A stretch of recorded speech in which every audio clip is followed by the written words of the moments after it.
नहीं है। चलें, मुनि श्री विनम्र सागर जी महाराज हैं। बोले परम पूज्य आचार्य भगवंत गुरुदेव श्री विद्यासागर जी मुनि महाराज की, बड़े महाराज श्री प्रमाण सागर जी महाराज की।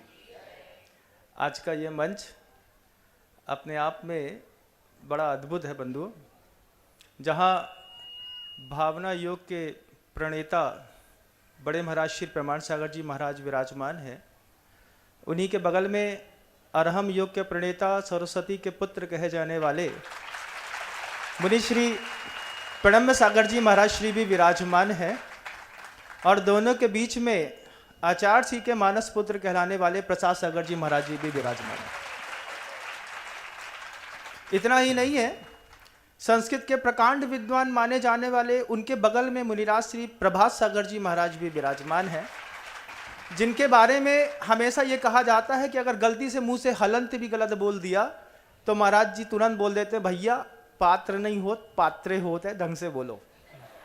ऐसा एक प्रकांड विद्वत साधु वर्गों का एक ऐसा आयोजन मैं तो नहीं मानता कि आपने एक साथ हीरे की दुकानों में बहुत सारे हीरे एक साथ देखे होंगे। मेरे पहले प्रश्न के साथ मैं एक नज़र आपको थोड़ा अतीत तक ले जाना चाहता हूं। बड़े मरासी से जुड़ा हुआ अतीत है क्योंकि प्रश्न उन्हीं से है, तो पहले उनके अतीत पर एक दृष्टि डाल करके देखते हैं कि 1967 में आप श्री का जब जन्म हुआ और जब आपको वैराग्य हुआ, जन्म और वैराग्य के बीच में मात्र 16.5 साल का अंतर था। 16.5 साल की उम्र में अगर आपने अनुभव करके देखा है तो मूंछ के बाल भी पूरे नहीं आते। उस मूंछ के बाल जब पूरे नहीं आते उस वक्त आपको वैराग्य हो गया। 16.5 साल की उम्र में 18 वर्ष की उम्र में क्षुल्लक दीक्षा हो गई। आज 40 साल निकल गए उस बात को कि सिर्फ 18 साल की उम्र से आज तक आपने सिर्फ जीवन में एक बार आहार पानी लेकर के अपने जीवन के सौंदर्य को जो विकसित किया है गुरुदेव के समोशरण में रह करके। मैं पूछना चाहता हूं बड़े महाराज श्री से 2 3 4 5 प्रश्न हैं, आपको भी अच्छे लगेंगे। पहला प्रश्न तो ये पूछना चाहता हूं महाराज जी, जब मूंछ के बाल भी पूरे नहीं निकले थे उस वक्त आपको वैराग्य क्या होता है ये कैसे पता चला? देखिए, बिल्कुल यथार्थ बात है और मैं कई बार ये रहस्य खोल चुका हूँ। आज आप लोगों के समक्ष भी बता देता हूँ। हकीकत है, मुझे तो वैराग हुआ ही नहीं। सुनो, मुझे वैराग हुआ ही नहीं, मुझे तो राग हुआ था। गुरुदेव को देखा और खिंच गया, उनसे राग हुआ। मुझे लगा कि इस धरती पर मनुष्य का सर्वश्रेष्ठ स्वरूप कोई है तो यही है, और यदि इस धरती पर जीता जागता भगवान कोई है तो यही है। मैंने जब पहली बार उनको देखा उसी दिन उनका हो गया, एक अमूर्त आकर्षण था। तो ये बहुत बड़ी सच्चाई है। जब मैं संघ में आया उस समय मुझे वैराग कुछ नहीं था, बस यही था कि इनकी शरण में रहना है, जीवन में कुछ पाना है, बनना है तो बस इनके पास रहना है। उनकी शरण में आने के बाद मुझे आत्मा अनात्मा का ज्ञान हुआ, राग वैराग का ज्ञान हुआ, और फिर मैं यहाँ आया। इसलिए चिंता मत करना, वैराग न हो तो भी वैरागी बन जाना, बशर्ते वैरागी से अनुराग हो जाए। बहुत अच्छा। महाराज जी के बारे में प्रसिद्ध है कि महाराज जी को अंग्रेजी राइटर्स की बुक पढ़ने का बड़ा लगाव सा है। पढ़ते हैं बड़े बड़े महाराज श्री, बड़ी बड़ी बुक्स को पढ़ते हैं, सुना है मैंने लोगों से।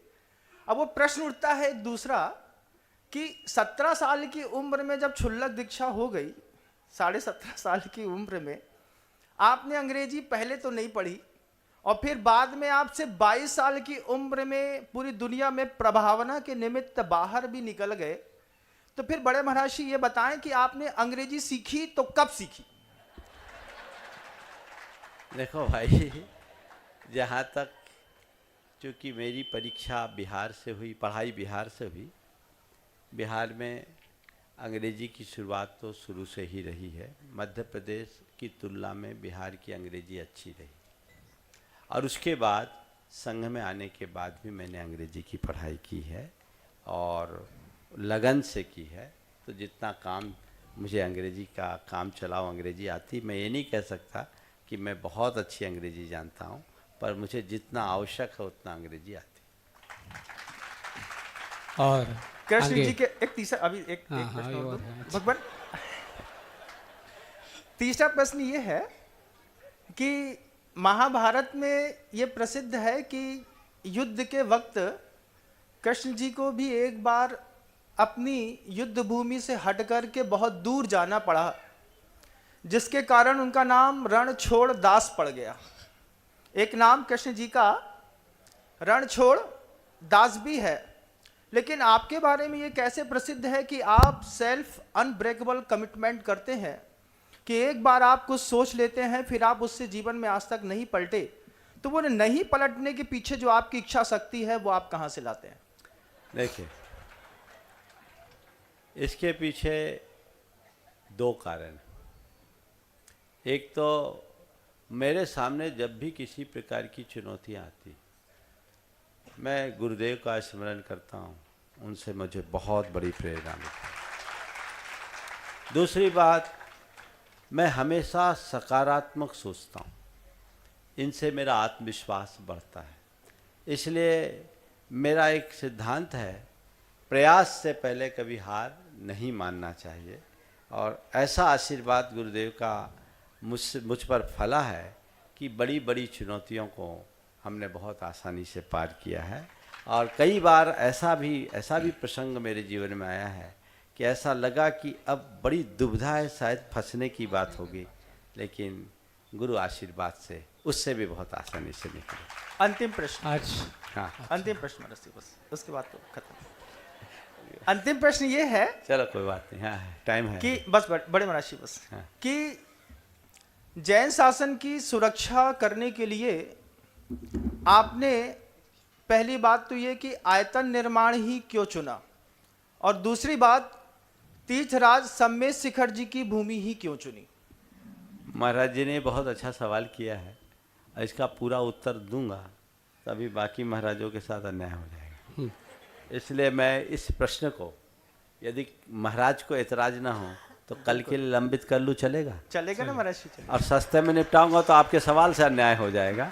इसलिए मैं चाहता हूँ कि इसको रखो। आज महाराज श्री की इन प्रश्नावली के लिए जोरदार करता ध्वनि।